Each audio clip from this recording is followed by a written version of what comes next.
Until the next 3/3/2026, we are in the 5th year, and this is day 8 since the beginning of the full-scale invasion. A warm welcome. I greet you to the Situation Report. In today's report, we will take a look at some frontline shifts.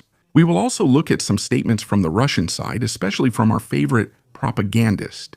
And what we will also look at is the situation between Russia and Iran, that is a declining ally. In the Hershner area in the west of Pokrovsk, the forces of the Russian center group have succeeded. After months of largely unsuccessful frontal assaults, they have succeeded for the first time in achieving a noticeable tactical breakthrough. Since November 2025, units of the 2nd Army at first, and later the 41st Army, which replaced them, repeatedly tried to take the village, without lasting success. However, in the past week, Russian troops were able to permanently occupy the entire eastern half as well as large parts of the center, roughly as it now appears on the situation map, including the area around the local school, pretty much in the center, so right here at this spot. The last time we looked at this place, the Russians were still fighting here in this area. Down here, we saw how the Ukrainians were able to capture Russian soldiers, but up here we also saw how the Russians were able to advance further, to about this point. This new update here in dark red shows the next advance of the Russian front in this area. Currently, fighting is taking place in the southern part of the town. It lies behind a small river and is largely in a gray zone. The northwestern ramp areas also remain under Ukrainian control. The Russian success is likely less due to a sudden operational superiority and more to the Ukrainian reorganization in mid-January 2026. You may remember the Ukrainians switched to the corps system here so that there wouldn't be so many independent brigades anymore, as was the case before, because that always led to very, very big communication difficulties. And with such changes, there are also overlaps that are eliminated. And back then, since November, the responsible 7th Corps handed over the area around this village back to the 9th Corps under General Panavsky, who was already defending there in the summer of 2025. As a result, there was a rotation, airborne troops, that is, the Ukrainian, 79th, 82nd, and 95th. Brigades that held the sector were replaced by mechanized brigades of the 9th Corps. Specifically, it was the 32nd Mechanized Brigade and the 155th Mechanized Brigade. The 155th Brigade was reinforced by the 210th Battalion of the 425th. Assault Regiment with the call sign Scala, which we still remember, as well as by the 1st and 2nd Mechanized Battalions of the newly formed 160th. Mechanized Brigade, and now let's briefly talk about this 160th Mechanized Brigade, because this is their first serious combat mission. Before that, they were stationed at border sections. They secured Belarus, that is, the border with Belarus. In the end, they spent ages at a section of the front that wasn't contested, which was also outside the range of almost all drone attacks, and where they didn't really experience any actual combat. But special attention should be paid to the composition of this brigade. It was partly formed from volunteers of the so-called Ukrainian Legion program. So it's an initiative to recruit Ukrainians who had been staying in Poland. Maybe you still remember this initiative. The Polish government wanted to train and equip Ukrainian volunteers at their own expense and then reintegrate them into the Ukrainian army. And that's exactly what it's about, because this corresponding security agreement was signed in July 2024 between Zelensky and Donald Tusk. In the months that followed, the project was present in the media, but then disappeared from public perception, which is why I wanted to explicitly address it here again. Despite later expansion programs to include the entire European Union, and not just from the Polish side, but only about 600 volunteers signed up, mainly from Poland, Germany, and the Czech Republic. Almost 10,000 were planned. Most of them were assigned to the emerging 160th Brigade, especially the 1st Mechanized Battalion. With this, the 160th Brigade now faces its first real stress test under combat conditions. Of all places, in a sector that after weeks of stagnation has recently started to slip. Otherwise, we also see again that Russia is using K-51 type tear gas grenades, which were recovered here at the front. These are tear gas grenades that are actually issued to the police. Now, of course, you might think, hey, they're also fired at insurgents or civilians.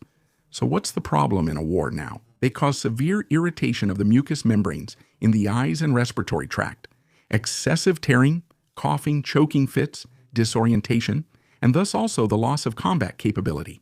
According to the Convention on the Prohibition of the Development, Production, Stockpiling, and Use of Chemical Weapons, and on their destruction, from January 31, such use is prohibited. But we all know how it is with agreements in war, especially in a war like this one. But more on that later, when we take a brief look at Russia's last major partner in the Middle East. Because there we see again just how reliable some partners really are. But let's take a look at our favorite propagandist who wanted to completely exploit the small territorial gain. The Russian propagandist Solovyev claims that the war is going much more successfully for Russia than it did in World War II. They supposedly gained more territory than in the Great Patriotic War with incomparably lower losses. This statement is extremely remarkable for several reasons.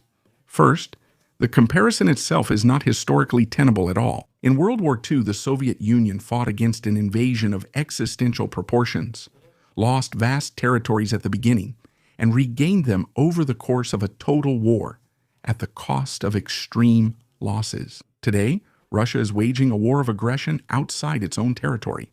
The strategic environment is completely different.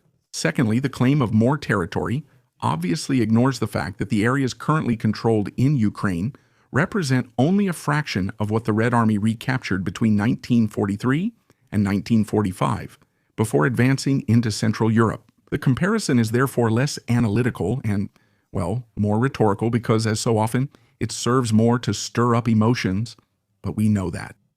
Secondly, the statement about the losses is clearly politically motivated. Even according to cautious, really cautious conservative Western estimates, Russian losses are in a very high range, close to the 1 million mark. If we look at the figures from the Ukrainian side, we arrive at a little over 1.2 to 1.3 million losses. The difference from 1941 to 1945 is less about the absolute number and more about the scale of the total world war at that time. Here, the reference point is being deliberately shifted to make the current situation appear historically favorable. At its core, the choice of words shows above all one thing: the Second World War remains the central benchmark for legitimizing military force in Russian state propaganda. Anyone who places the current war in this line of tradition is trying to frame it as a continuation of a supposedly historic mission, regardless of the actual military record. But it is truly remarkable how he can continue to push this agenda and still attract such a huge audience. A guest tanker, allegedly belonging to the Russian Shadow Fleet, exploded in the early morning hours between Malta and Libya. According to local sources, the incident occurred around 4 a.m. Several explosions were reportedly heard before the crew was taken on board by a nearby ship. The ship in question is the liquefied natural gas tanker Arctic Metagas. The exact circumstances are still somewhat unclear. Security sources say that an external attack is likely, for example by Ukrainian surface drones. However, there is no confirmed information yet. This man here recognizes what I already told you at the end of the Iran situation report the day before yesterday. Russia is currently losing its last serious ally, even before North Korea. With the fall of Assad last year and the removal of Maduro by the United States of America, the Russians lost important partners, military facilities, and ports. Both incidents also showed that Russia is not able to help its allies. Of course, there were no binding declarations of assistance. However, hardly anything was done except for expressing verbal criticism. Especially in Syria, it was almost as if the easiest thing to do during the power shift was just to wait for a new ruler, and then to be able to sign new contracts with them for the use of strategically important ports in order not to lose influence in Africa. Because for this influence, the ports, not Syria, were extremely important. They were basically the hub for everything that went towards Africa by sea, but above all, Iran is one of the countries that also provides military assistance. A huge number of Shahed 136 kamikaze drones were delivered, and permission was also granted to produce the Shahed under the name Garant II as a licensed product. After that, The Russian versions, Garant 3 and 4, followed, which were based on the Delta wing. But now Iran is a country that is being attacked itself. But Russia does not want to risk its relations with the United States of America and is already heavily engaged in Ukraine. Therefore, a military intervention in Iran remains very unlikely. However, Iran currently needs support because factories, military infrastructure, and ports are increasingly coming under the scrutiny of the United States of America and Israel. So if things don't progress with Iran and Iran is struggling, then it will stop supplying Russia, because now everything is needed for itself. Every ballistic missile and every drone is needed for the defense of the country. And while the fighting continues, Russia remains silent and pretends that everything is fine. According to him, the enemy, meaning the West, is penetrating right into our partners, while the Russians are not providing military support, such as supplying weapons. He wonders why they are not helping Iran and says that in the end, they will be left without friends and reduced to the status of a Chinese servant. I mean, hand on heart, he's right about that. Every good partner of Russia is abandoned and barely recovers. Only Korea is an exception. And of course, China is happy about this since it allows them to put more pressure on their own interests, especially in the East Asian region. While many people in Russia, or rather one should say while many pro-Russian people for some reason still strongly believe that China is a close ally, almost like a brother, but what Russia wants for its partners, that's what China is for Russia. And this man has already realized it. Let's stay for a moment with the Jaran drones I just mentioned. We hardly see any support from the Russian side towards Iran, but that could change. Russia is building a licensed copy of the Jaran 136. As far as I know, this extends to 3 facilities in Russia. According to the head of the Ukrainian General Staff, Oleksandr Syrsky, around 400 units are currently being produced per day by Russia. Of course, it's possible that the airstrikes on Ukraine will be reduced in terms of volume in the near future, and that some can be transferred to Iran. The Shahed kamikaze drones fired yesterday from Iran towards Cyprus were reportedly already manufactured with parts from Russia. So basically using their components. Video footage shows a Kometa-type satellite navigation module made in Russia, which was recovered from one of the drones used in the attack. So it was very likely a Russian drone, but this video is a fake. Look, it took me exactly 10 seconds of my life to find the original article about it. The debris is from 2024 and comes from a drone in Ukraine. Nevertheless, it's currently being spread like crazy on many social media channels. So always remember that this war is also an extreme information war. And not just this war, but also the war in Iran, which is mainly targeting you as an ordinary citizen. But that wasn't the only complaint. Take another look here. Russian military personnel are complaining that Ukrainian forces are increasingly using German HX-2 kamikaze drones made by the manufacturer Helsing. It is reported that the HX-2 is being used for attacks deep inside Russian territory. According to the Russians, it is mainly repair crews and engineers working on road construction in the relative hinterland who are being attacked.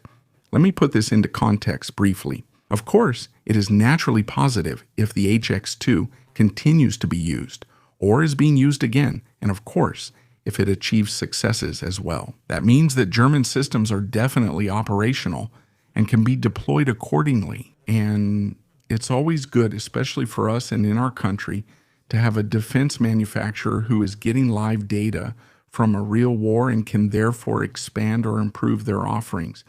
There's really nothing to downplay about that. On the other hand, we still see a typically German concept or a typically German way of thinking when it comes to building military equipment. We always want to try, and this isn't just about military equipment, but generally about what I would simply call a German way of thinking, to create a top quality product, a product that is extremely high in quality and also reminds you of the typical, let's just call it, German engineering skills.